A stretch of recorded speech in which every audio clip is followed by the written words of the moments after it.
Isang taon na lang at matatapos na sa pag-aaral niya ng kolehiyo si Angela nang makilala niya si Andrew, ang lalaki na nagpatibok ng kanyang puso. Kaya nang ligawan siya ni Andrew ay agad niya itong sinagot.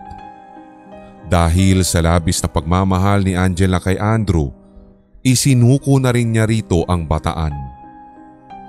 Tiwala naman siya na hindi siya mabubuntis dahil gumagamit si Andrew ng proteksyon. Naulit pa ng ilang beses ang ginagawang iyon ng dalawa at may mga pagkakataon na hindi na sila naging maingat. Labis na natakot si Angela nang malaman niya isang araw na siya ay nagdadalang tao. Si Andrew ang una niyang pinagsabihan ng bagay na iyon at ayon sa lalaki ay wala siyang dapat na problemahin dahil handa naman daw siyang panagutan nito. Nagtatrabaho na kasi noon si Andrew at kahit papaano ay maayos itong kumikita ng pera. Nagsuggest si Andrew na sabihin nila iyon sa mga magulang ni Angela. Ngunit natakot agad si Angela sa isipin pa lang na iyon. Baka raw kasi hahantong ito sa pagtatakwil sa kanya sapagkat siya ang panganay sa magkakapatid at siya ang inaasahan na tutulong sa pamilya nila kapag nakapagtapos na siya ng pag-aaral. Isang plano tuloy ang pumasok sa isip ni Angela. Iyon ay ang maglayas upang hindi malaman ng pamilya niya na siya ay buntis. Bahagyang tumutol naman si Andrew sa gustong mangyari ni Angela. Pero dahil naiintindihan niya ang sitwasyon, kalaunan ay pumayag na lamang din ito. Ayon kay Andrew, pwedeng manirahan muna si Angela sa bahay ng panganay nitong kapatid sa probinsya. Ang tanging makakasama roon ni Angela ay ang kapatid ni Andrew na si Carol at ang dalawa nitong anak. Oras na naman na!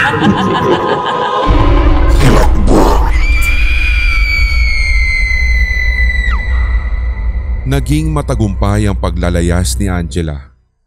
Nakapuslit siya sa bahay nila nang walang nakakahuli sa kanya.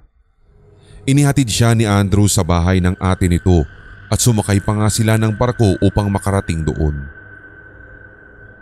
Tahimik sa naturang probinsya. Malayong malayo sa maingay na syudad. Medyo malayo rin ang pinakamalapit na bahay sa bahay ng kapatid ni Andrew na si Carol. Gawa sa sawali at pawid ang bahay at kahit papaano, malaki-laki na iyon kumpara sa isang normal na kubo. Ipinaliwanag nila kay Carol ang sitwasyon at agad itong pumayag na doon muna tumira si Angela hanggang sa kaya na nitong magpakita sa mga magulang nito. Tamang-tama rin daw kasi merong magbabantay sa dalawa nitong anak kapag walang pasok sa eskwelahan. Si Carol kasi nagtitinda ng isda sa palengke. Hindi na rin nagtagal doon si Andrew. Kailangan na nitong bumalik sa syudad dahil meron pa itong trabaho. Kailangan itong kumayod ng husto upang mapaghandaan ang panganganak ni Angela. Para kay Angela ay mabait naman si Carol. Agad silang nagkasundong dalawa dahil sa pagiging mapagbiro nito. Isa pa sa napansin niya ay mahilig ito sa pusa. Nang unang beses silang dumating sa bahay nito ay marami siyang nakitang pusa sa loob at labas ng bahay. Hindi na nga niya mabilang kung ilan ang mga iyon. Pero ayon kay Carol, bata pa lang ito ay talagang mahilig na itong mag-alaga ng mga pusa. Kapag may nakikita raw itong pusa sa kalye, inuuwi na niya ito at ginagawa ng alaga. Tuwing gabi naman, mas lalong tumatahimik ang buong kapaligiran. Walang ibang naririnig si Angela kundi ang mga kuliglig at huni ng mga ibon na aktibo sa gabi.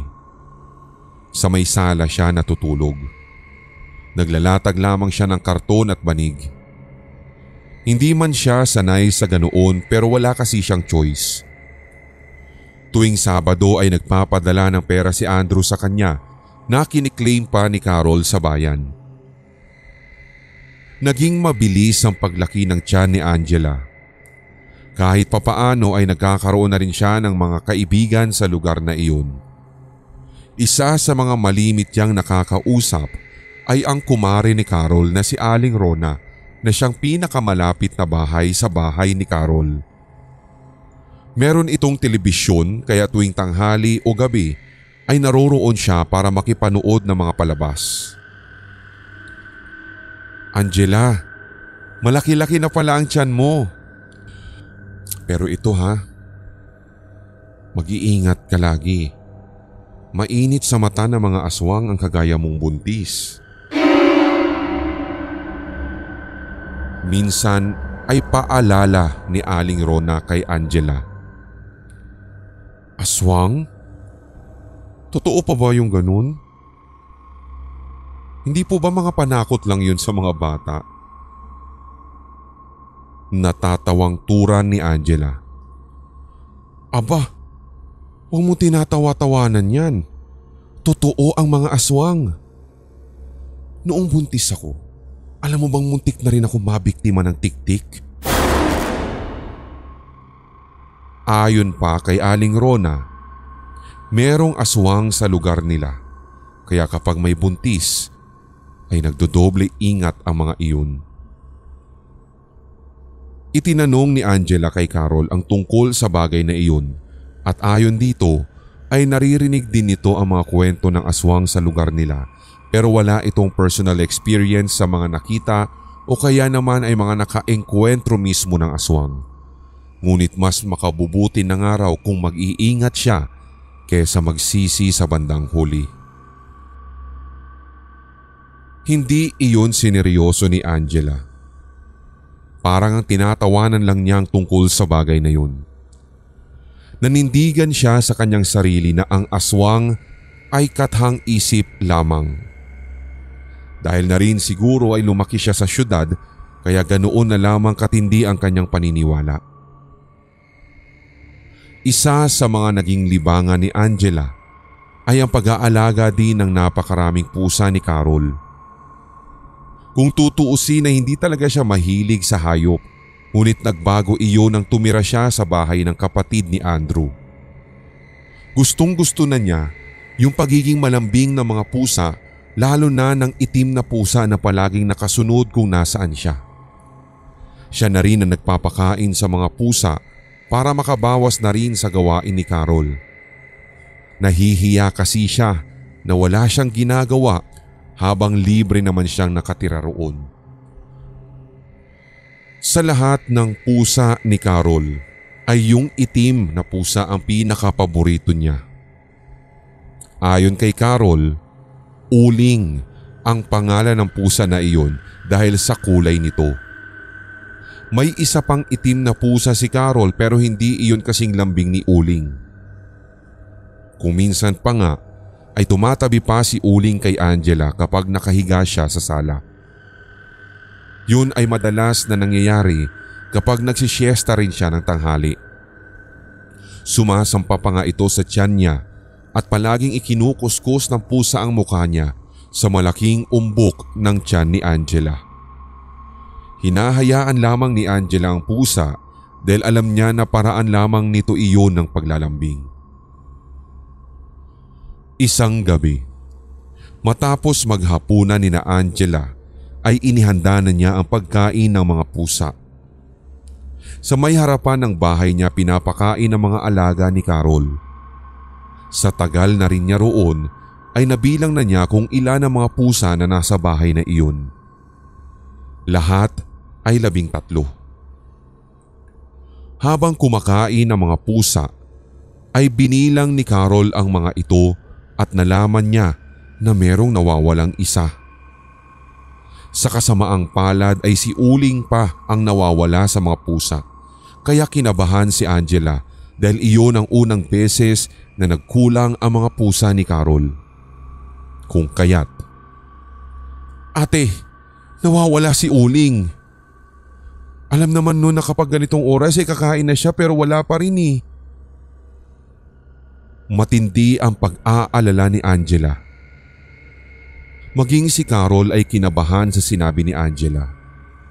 Nagtungo ang dalawa sa may harapan ng bahay at binilang ni Carol ang lahat ng pusa na naroroon.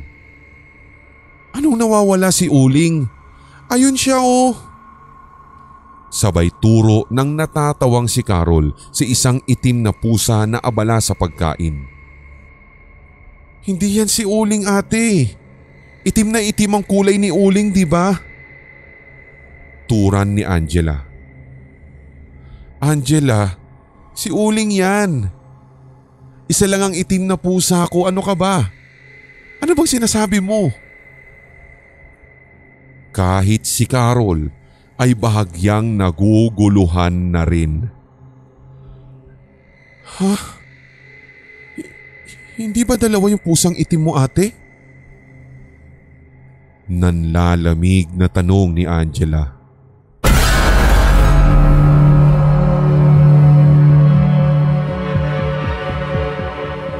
Iginiit ni Carol na isa lamang ang itim na pusa sa mga alaga nito. Doon ay parang binuhusan ng malamig na tubig si Angela.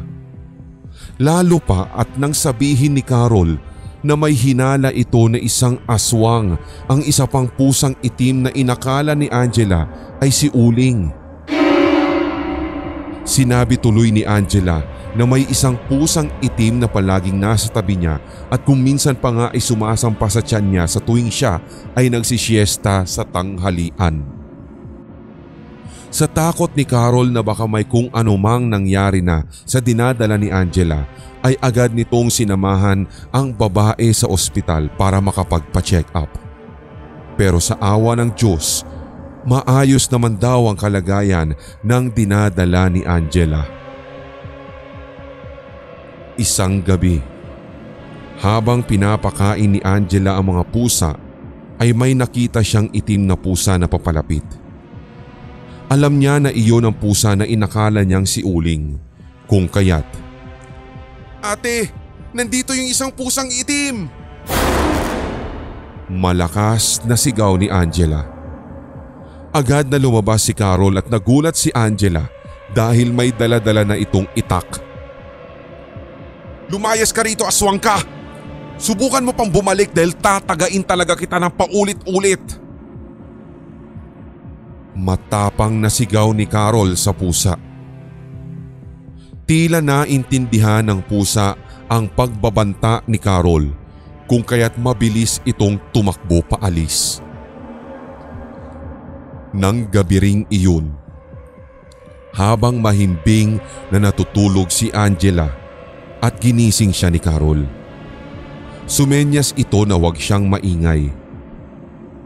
Pabulong na sabi ni Carol,